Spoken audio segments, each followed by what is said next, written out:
was so scared that I would regret it at the end of my life if I didn't at least try to go after my dreams. You gotta develop this mindset of, yeah, it might seem impossible, but let me try it anyways, because I might as well succeed.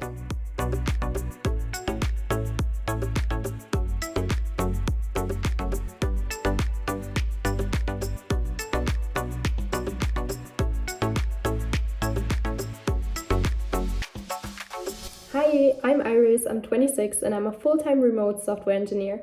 I recently gained a lot of new subscribers, so I thought I might make a Q&A video and introduce myself. I already did one a while ago when I started YouTube, but a lot of things happened since then. I put the link in the description box if you'd like to watch it anyways.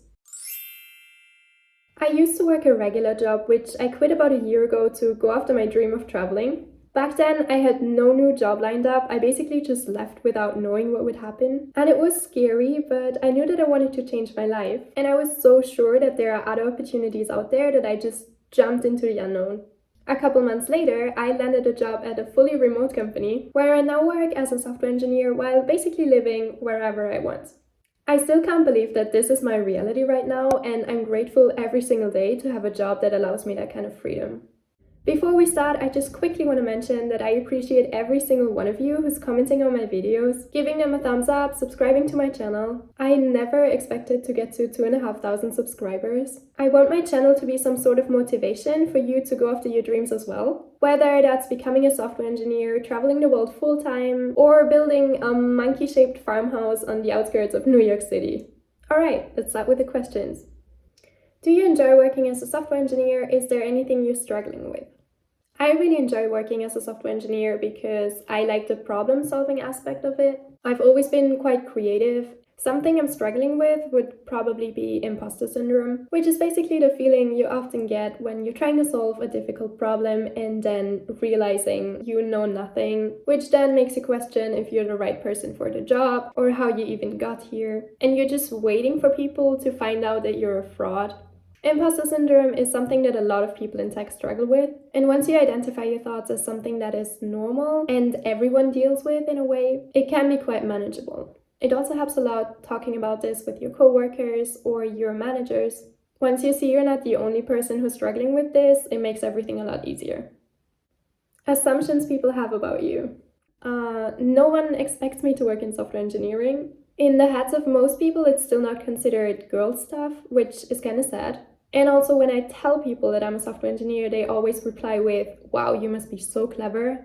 I don't think you need to be extremely clever to become a software engineer. It all comes down to your interests. I'd say my intelligence is pretty average, and no, I'm not good at maths.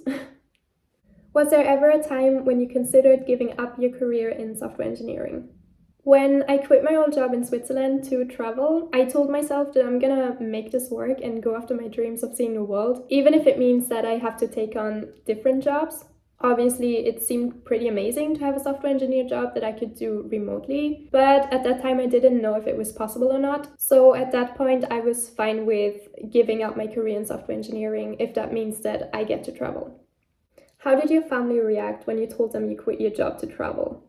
They were a bit concerned in the beginning. They wanted to hear my reasons as to why I'm doing this, and they were pretty skeptical. Especially the older generation thought it was a really, really bad idea. Luckily, everything worked out fine. I have an even better job now than I had before, and my family is super happy for me now.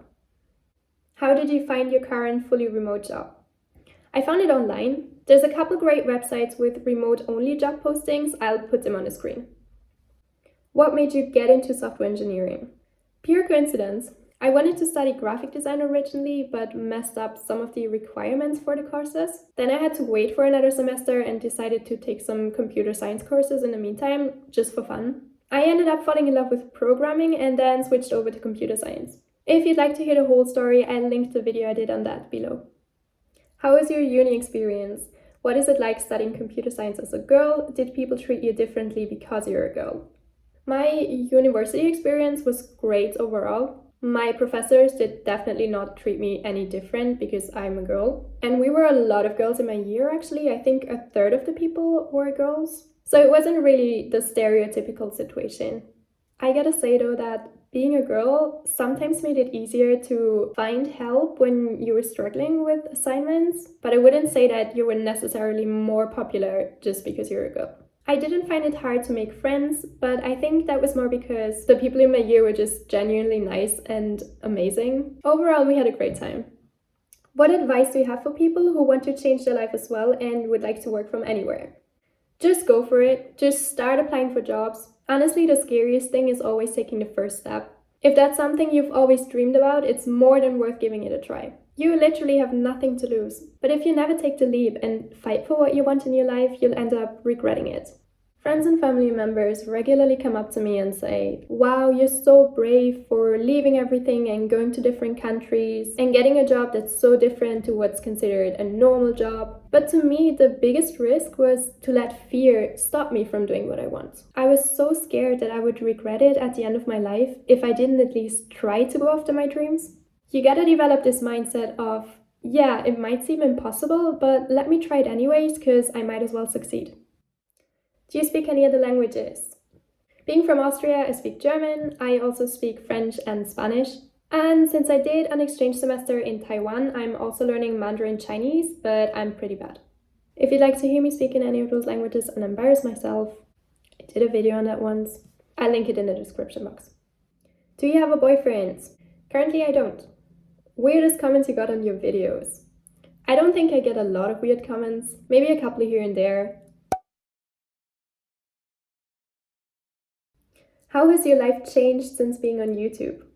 I've always enjoyed being creative and experimental. During university, when I was studying a lot, I kind of stopped doing all of these things. And then when I started my YouTube channel, I kind of realized how much I missed doing creative things. With YouTube, it's easy to work on my videos whenever I have time, whenever I feel like it. Once they're out there, they're out there. And then if there's a time where I'm working a lot, where I don't really have a lot of time, it doesn't really matter. I can just get back to it whenever I want to. Of course, I'm trying to put out videos consistently, but let's be realistic, while working a full-time job, it's sometimes not that easy. What else has changed? It's amazing to see the support I get from people around the world, and it's awesome to know that I inspired some of them to get into tech. I put so much hard work into my channel, and then when I see those comments, I realize it was all worth it. Alright, these are all the questions for today. If you're still watching this video, wow. I'm curious to see who's still watching. Please comment the word broccoli if you're still here. Also, let me know in the comment section if there's anything else you'd like to know. Anyways, have a wonderful day and see you soon. Bye!